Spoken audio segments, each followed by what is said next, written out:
அவன் நியாயாசனத்தில் உட்கார்ந்திருக்கையில் அவனுடைய மனைவி அவனிடத்தில் ஆள் அனுப்பி, நீர் அந்த நீதிமானை ஒன்றும் செய்ய வேண்டாம், அவர் நிமித்தம் இன்றைக்கு சொப்பனத்தில் வெகுபாடுபட்டேன் என்று சொல்லச் சொன்னாள். இங்கு பிலாத்துவுக்கு அவருடைய மனைவி மூலமா அந்த அம்மா சொப்பனம் பார்த்து, நான் வெகுபாடுபட்டேன், அந்த நீதிமான் மேலே உங்கள் கை போட வேண்டாம், இந்த காரியத்தில் நீங்கள் நிதானமாக இருங்கன்னு சொல்லி அந்த மனைவி ஒரு எச்சரிப்பின் சத்தத்தை பிலாத்துவுக்கு அனுப்புகிறாங்க. ஆனால் பிலாத்து அதை பொருட்படுத்தவே இல்லை. ஒரு காரியத்தை நம்ம செய்யும்பொழுது ஆண்டவர் ஏதாவது ஒரு வார்த்தையின் மூலமாக, இல்லை சொப்பனத்தின் மூலமாகவோ தரிசனத்தின் மூலமாகவோ யாராவது ஒரு நபர் மூலமாக ஒருவேளை நம்மளோட பேசலாம்.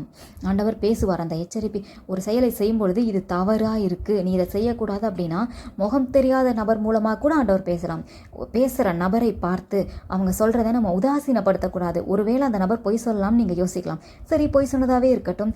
ஆனால் ஆண்டவர்கிட்ட நம்ம கேட்கும் பொழுது அவருக்கு சகலமும் தெரியும்ல, அவர் நன்மையாக அதை முடிய பண்ணுவார், நம்ம அதில் சிக்காதபடி காப்பார். ஆனால் ஒருவேளை அந்த எச்சரிப்பின் சத்தத்தை கொண்டு வந்த நபர் உண்மையை சொல்லியிருந்தா நீங்கள் தான் காப்பாற்றப்படுவீங்க. ஆண்டவருடைய வார்த்தை எந்த வகையில் வரட்டும், யார் மூலமாக வேணால் வரட்டும், முகம் தெரியாத நபராக கூட இருக்கலாம், அறிமுகம் இல்லாத நபராகவும் இருக்கலாம். ஆனால் ஒரு வார்த்தை, ஒரு சொப்பனத்தை ஆண்டவர் நம்ம வாழ்க்கையில் ஒன்று கொண்டு வந்து சொல்கிறாரு அப்படின்னா அதை கேட்டு கன்ஃபியூஸ் ஆகலாம் வேண்டாம்.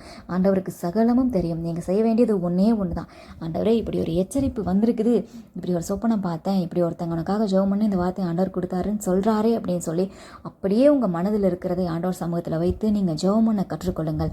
ஆண்டவருடைய பாத்தில் மொத்தமாக வச்சுருங்க. இது எனக்கு நம்புறதான்னு தெரியல, நம்ப முடியாமையும் இல்லை, என்ன செய்யறதுன்னு தெரியல ஆண்டவரேன்னு நீங்கள் கேளுங்க.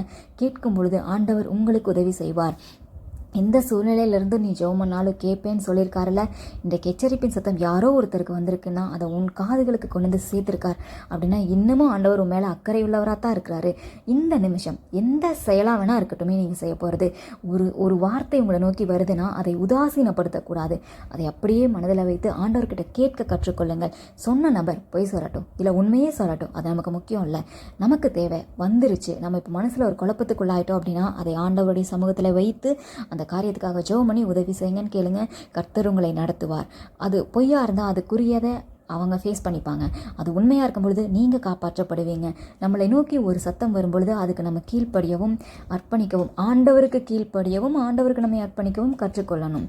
மனிதனுக்கு கீழ்ப்படியக்கூடாது. ஆண்டவருடைய விருப்பம் என்னங்கிறதை தெரிந்து கொண்டு அதுபடி நடந்து கொள்ளுங்கள். யாரையும் எவரையும் உதாசீனப்படுத்தவோ அசட்டை செய்யவோ கூடாது. ஒவ்வொருத்தருக்கும் அவரவருக்குரிய வேல்யூவை ஆண்டவர் கொடுத்துருக்கிறாரு. ஆண்டவருடைய வார்த்தைக்கு கீழ்ப்படியுங்கள். கர்த்தர் உங்களுக்கு நன்மையே செய்வார்.